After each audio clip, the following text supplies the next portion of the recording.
Evergreen is a holding company that focuses on partnering with tech services businesses and doing so for the long term. Originally inspired by Warren Buffett and Berkshire Hathaway's model of value investing, we operate as a holding company, so we never sell the businesses that we buy. And our mission is really to be both the best and permanent home for businesses and their leaders. As I mentioned, within that, tech services is our focus. We love highly predictable, long-term oriented services industries. And so we really have three focus areas. The first being managed service providers. So outsourced IT for small businesses. We've acquired 95 MSPs globally at this point. Secondly, and more recently, we focused on ERP partners, so businesses that are reselling predominantly cloud-based ERP solutions and then offering managed services around them. We focus on a couple of different publisher industries, NetSuite, Acumatica, Sage, and a couple of others, Microsoft as well. Very interesting cross-sell opportunity with our MSP portfolio as well. And so, long-term thinking about how we bring our industries together in interesting overlapping ways. The third would be our government services space. So businesses, and sometimes these are MSPs or ERP partners, but businesses that specifically serve government customers. So those are really our three industries. I think the second really important thing to understand about Evergreen is our decentralized operating model. So we do not integrate and roll up our companies. Our view is that there's a lot of brand equity, local market presence, really strong relationships between techs or consultants and customers, and you often break a lot more than you fix when you try and roll up these businesses. And so we leave each business operating independently. We retain the brand, we retain the teams, and within each industry, we have an umbrella management team that sits over each group of businesses.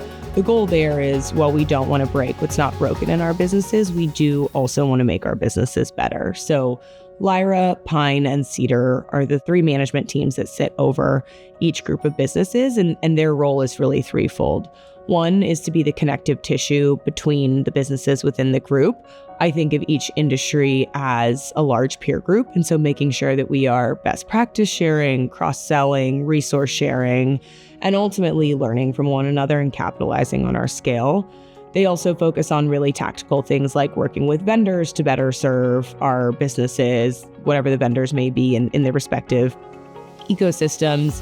And then lastly, they really are there as a set of resources to help solve pain points that our companies may have. So again, while we're not saying let's centralize on this tech stack and across these teams, how do we help solve the problems that our companies have? So more often than not, that is around things like recruiting, particularly around growth leaders, building out sales and marketing functions, help with finance and accounting, whatever it may be. A business can say, hey, this is where I'm really struggling, and we have expert resources, playbooks that we can help implement at those businesses. So really trying to solve for the best of both worlds, where we don't destroy what doesn't need to be broken and what's inherently there in a business, but still helping take our businesses to the next level and professionalize them. Our business has grown to a size where we can't have every single business reporting into the same team. And so the way that we make sure no single business feels like it's on an island or on its own is we have regional CEOs. So particularly within the Lyra group, our group of MSPs that is our largest portfolio to date, part of that umbrella management team is our 10 or 11 regional CEOs who each oversee a group of 5 to 10 businesses and are really that accountability point, that touch point, that connectivity point into Lyra.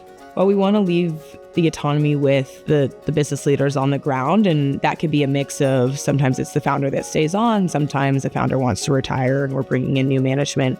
Either way, we want them to have autonomy over their business, but in the same vein, don't want them to feel on an island. And so the way that we think about operations, accountability, touch points within those industry groups is part of those umbrella management teams is our regional CEOs, particularly within Lyra, our MSP portfolio that is 95 businesses at this point. It's too many companies to all report up into one team. And so we have broken down our portfolio into 10 or 11 regions, each with a regional CEO that sits at the Lyra level.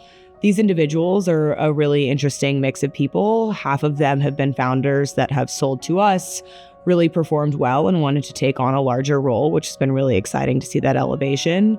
Other times, they're leaders that we've placed at one of our businesses to run and similarly have scaled up into a larger role. And so that opportunity for both founders and aspiring leaders is an exciting one. But really, those people each oversee 5 to 10 businesses each, and their role is to be that connective point. They are that first line of defense when, a business leader has a problem or needs support. They'll go to their regional CEO. They're really that connective tissue into the rest of the portfolio, as well as kind of the accountability partner. And so it varies kind of what that level of interaction looks like depending on what the business needs. And as our other portfolios scale over time, we'll pursue a similar structure.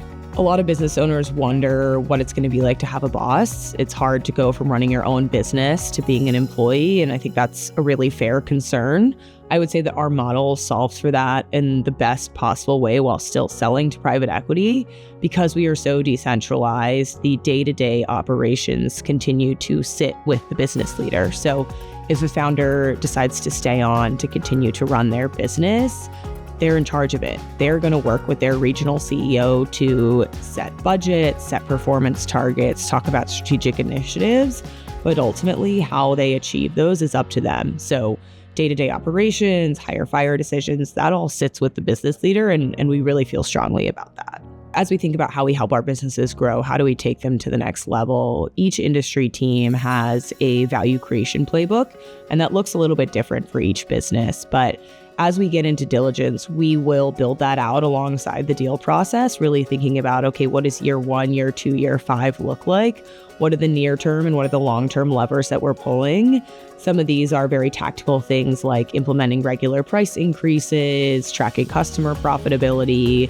More long-term ones are building out a sales and marketing team. How do you find the right talent and bring people into the business that are going to wake up every day and think about where the next new logo is coming from? So there's a lot of different things that can play into that, and it depends kind of where a business is when it joins the portfolio. But each industry team is going to work with our deal team and the business to really build that value creation playbook that then will be implemented following the deal.